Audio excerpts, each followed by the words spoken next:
एको देवः स्वामिनारायणोऽयम् एको मन्त्रः स्वामिनारायणेति एको वैद्यः स्वामिनारायणोऽयम् एकोपास्यः स्वामिनारायणो नः। कृपा करो मुझ ऊपरे सुखनिधि सहजानंद गुण तमारा गाववा बुद्धि आपजो सुखगंध गुण तमारा गाववा बुद्धि आपजो सुखगंध। श्री સ્વામિનારાયણ ભગવાનની જય। એબલ બાપુ પોતાના સમગ્ર પરિવારજનો સહિત કારિયાણી ગામની અંદર ખટવાંગ રાજાને ત્યાં નિવાસ કરીને રહ્યા છે અને અહીંયા હવે કારણ કે શ્રીજી મહારાજે વસંત પંચમી એ દિન પૂર્ણ થાય પછી ગઢપુર જવું એ રીતનું વચન એબલ બાપુને આપેલું, એટલા માટે હવે વસંત પંચમીનો શુભ અવસર પણ હવે ચાલી ગયો છે। એટલે દ્રુપદી એવા એબલ બાપુએ વિનંતી કરી કે પ્રભુ તમે અમારા ઉપર દયા કરો, આપે જે પ્રમાણે મને વચન આપ્યું હતું એ મુજબ હવે દયા કરી અમારા નગર એવા ગઢપુરની અંદર પધારો એવી અમે તમને વિનંતી કરીએ છીએ ભગવાન। ત્યારે શ્રીજી મહારાજે એબલ બાપુને કહ્યું કે રાજન હવે તમે તૈયાર થઈ જાઓ, અમે અમારા વચનના અનુસાર જ તમારા પુરની અંદર જવા માટે તૈયાર થયા છીએ। અને આ પ્રમાણે વચન કહી શ્રીજી મહારાજ સમસ્ત પોતાના મુનિમંડળ સહિત પાળા પાર્ષદો ઇત્યાદિને લઈ અને કારિયાણી ગામ પ્રત્યેથી ગઢપુર જવા માટે રવાના થયા છે। ગઢપુરની અંદર અભય રાજાએ પહેલેથી જ દૂત મોકલાવી અને પોતાના શાળાને કહેવડાવી દીધેલું કે આ રીતે શ્રીજી મહારાજ એ અહીંયા આવવાના જ છે, માટે તમે તેમના સ્વાગતની તૈયારીઓ કરી દેજો। એટલે અભય રાજાનો શાળો એવો ગાલવ એને પણ ત્યાં તૈયારીઓ એ પ્રકારે કરાવી દીધેલી અને કારિયાણી તરફથી આવતા માર્ગ ઉપર જ વાજિત્રોના નાદ થાય તેમની ઉત્તમ રીતે શ્રીજી મહારાજની સ્વાગત થઈ શકે એના માટેનું પુષ્પહાર ઇત્યાદિક વગેરેની સમગ્ર તૈયારી કરાવી દીધેલી। અને જેવા શ્રીજી મહારાજ ગઢપુરના નગરની અંદર પ્રવેશ કરે છે તરત જ ત્યાં મધુર ધ્વનિ શરૂ થઈ જાય છે। આનંદ કિલ્લોલની સાથે ઘણા બધા હરિભક્તો એ પણ ત્યાં શ્રીજી મહારાજનું સ્વાગત કરવા માટે તત્પર થયા હોય છે, ભગવાનના દર્શન કરવા તત્પર થયા હોય છે। અભય રાજાના આનંદની સીમાનો કોઈ પાર રહ્યો નથી। અભય રાજા એટલા પ્રસન્ન થયા કે મારે ત્યાં ભગવાન પધાર્યા, અહોહો અમારા કેવા મોટા ભાગ્ય કે સાક્ષાત ભગવાન એ અમારા નગરની અંદર પધાર્યા। અતિશય રાજી થઈ પ્રસન્ન થઈ ભગવાનને પોતાના દરબાર ગઢ તરફ દોરી જાય છે। આ દિવસ સંવત 1861 ના મહાસુદને એકાદશીનો દિવસ હોય છે। આ દિવસે શ્રીજી મહારાજ એ ગઢપુરની અંદર પ્રથમ વખત અહીંયા આવતા હોય છે। અભય રાજાએ પોતાના દરબાર ગઢની અંદર લઈ જઈ અને શ્રીજી મહારાજને વિરાજમાન કર્યા છે। ઉત્તમ એવા દ્રવ્યો દ્વારા શ્રીજી મહારાજની પૂજા કરી છે અને અભય રાજાએ પહેલેથી જ અહીંયા એક અલગ ભવન બનાવીને રાખ્યું છે શ્રીજી મહારાજને રોકાવા માટે, જેને આજે આપણે અક્ષર ઓરડી કહીએ છીએ। એ અભય રાજાએ પહેલેથી જ બનાવી રાખેલું કે અહીંયા માત્ર શ્રીજી મહારાજ નિવાસ કરી શકે અને કોઈ પણ પ્રકારે એમને તકલીફ ના પડે તેની તમામ વ્યવસ્થાઓ પૂર્વેથી જ કરાવી રાખેલી। તમામ મુનિ મંડળોને પણ યથા યોગ્ય સ્થાનની અંદર નિવાસ થઈ શકે તેના માટે એમને પણ સારામાં સારી વ્યવસ્થા કરાવડાવેલી. બીજા ઘણા બધા હરિભક્તો પણ આવેલા, એમની પણ સુયોગ્ય વ્યવસ્થા થાય તેનું ધ્યાન પણ અભય રાજાએ લીધેલું. તો આ રીતે શ્રીજી મહારાજ ગઢપુરની અંદર આવી ગયા છે. અહીંયા નાના મોટા શુભ પ્રસંગે ભગવાન સ્વામિનારાયણ એ પોતાના હરિભક્તોને દિવ્ય એવો લાભ આપી રહ્યા છે. પોતાના અમૃત સમાન વચનો દ્વારા ઉપદેશનું એ રસપાન પણ પોતાના હરિભક્તોને, સંતોને કરાવી રહ્યા છે. આમ કરતા કરતા ત્યાં પુષ્પ દોલોત્સવનો સમય આવી જાય છે. શ્રીજી મહારાજની આજ્ઞા અનુસાર અભય રાજા પોતાના દૂતો દ્વારા દેશ દેશાંતરની અંદરથી હરિભક્તોને નિમંત્રણ આપવા એ મોકલે છે કે અહીંયા પુષ્પ દોલોત્સવનો સમય ગઢપુરની અંદર છે, માટે તમામ હરિભક્તોએ આવવું અને મોટા પ્રકારનો સમય અહીંયા ઉજવવાની શરૂઆત થાય છે.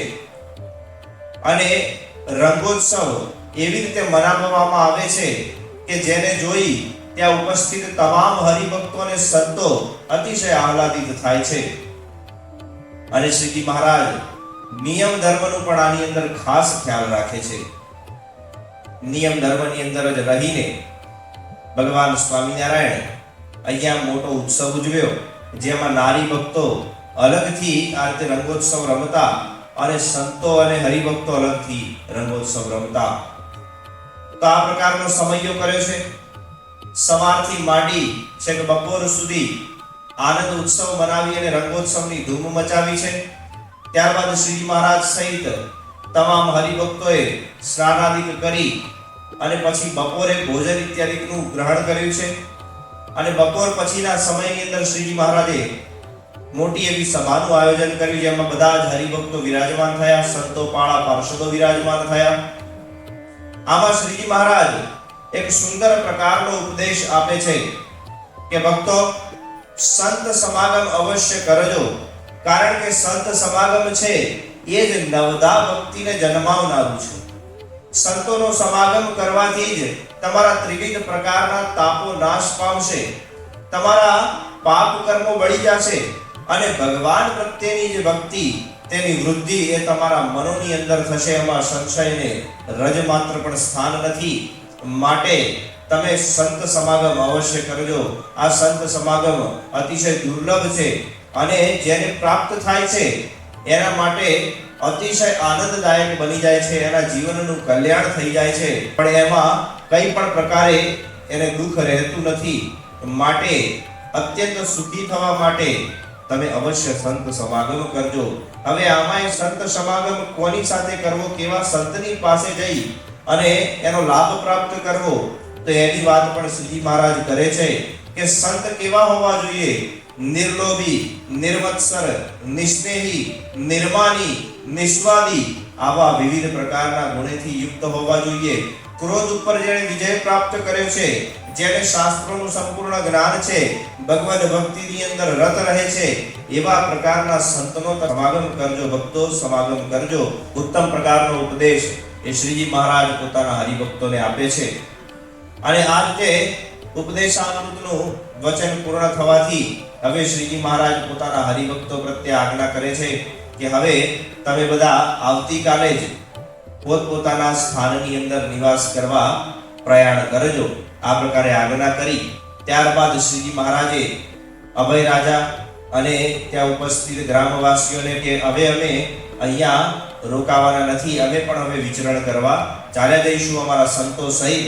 ત્યારે અભય રાજા ખૂબ દુઃખી થયા કે ભગવાન, અમે એવો શું અપરાધ કર્યો છે તો તમે આ પ્રકારનું વચન કહી રહ્યા છો? તમે અહીંયા ચાતુર્માસ સુધી રોકાઈને રહો, એવી અમારી તમને ખાસ વિનંતી છે. ત્યારે અભય રાજાની આવી વિનંતી સાંભળી શ્રીજી મહારાજ ખૂબ પ્રસન્ન થયા અને હરિભક્તોને આજ્ઞા કરી કે તમે બધા પોતાના સ્થાને નિવાસ કરવા જજો. અને પોતે સંતોને આજ્ઞા કરે છે કે આપણે બધાએ હમણાં ચાતુર્માસ સુધી અહીંયા જ અભય રાજાના મનને રાજી કરવા માટે આપણે બધાએ અહીંયા જ નિવાસ કરવો છે, એમ શ્રીજી મહારાજે સંતો બ્રહ્મચારીઓને આજ્ઞા કરી. હવે ભગવાન સ્વામિનારાયણ ગઢપુરની અંદર જ નિવાસ કરી રહ્યા છે. ચાતુર્માસ પર્યંત અહીંયા નિવાસ કર્યો છે. અતિશય પ્રસન્ન થઈ અભય રાજા અને તેમના સમગ્ર પરિવારને આનંદ આપી રહ્યા છે. આમ કરતા કરતા જન્માષ્ટમીનો સમય પણ આવ્યો, જે શ્રીજી મહારાજે અહીંયા ગઢપુરમાં ભવ્યાતિ ભવ્ય રીતે ઉજવ્યો છે. જન્માષ્ટમીના સમયે પણ ખૂબ આનંદ અને ઉત્સવ વ્યાપ્યો છે. આવા નાના મોટા ઘણા સમયાઓ શ્રીજી મહારાજે ચાતુર્માસ અને એ ઉપરાંતના સમયની અંદર જ્યાં સુધી ગઢપુરમાં રહ્યા ત્યાં સુધી અહીંયા રહીને કર્યા છે. ત્યાર પછી હવે ચાતુર્માસ પણ પૂર્ણ થયો. કારતક સુદ અને એકાદશી એ ગઈ એટલે ચાતુર્માસ પણ પૂર્ણ થયો. અને પછી શ્રીજી મહારાજે મુનિ મંડળને આજ્ઞા કરી કે મુનિઓ, હવે તમે બધા જ કહેવાય કે અમારી ભક્તિનું પ્રવર્તન કરવા માટે, સાચા સત્સંગનું પ્રવર્તન કરવા માટે દેશ દેશાંતરની અંદર વિચરણ કરવા જાઓ. આ ઉપરાંત શ્રીજી મહારાજે આ બધા જ મુનિઓને એક પ્રકારનો ઉપદેશ પણ આપ્યો. કારણ કે સમાજની અંદર સ્વામિનારાયણ સંપ્રદાય, ઉદ્ધવ સંપ્રદાય, એમાં વિશેષતઃ શ્રીજી મહારાજ જે વિવિધ પ્રકારની લીલાઓ કરતા એ બધું નવું હતું. એટલે કેટલાક પાખંડીઓ એ બધાને આ બધું કાર્ય ગમતું નહીં. આ રીતે શ્રીજી મહારાજનું સારું થાય, આ સંપ્રદાય એની અંદર આ પ્રકારે ઉત્તમ રીતે બધા હરિભક્તો જોડાય અને એમાં સારામાં સારી રીતે ભગવાનની ભજન ભક્તિ થાય, એ બધું કેટલાક પાખંડીઓને ગમતું નહીં. અને ભગવાન સ્વામિનારાયણ તથા તેમના સંતોને વારંવાર પરેશાન કરવા માટેનો પણ પ્રયત્ન આ બધા પાખંડીઓ કરતા.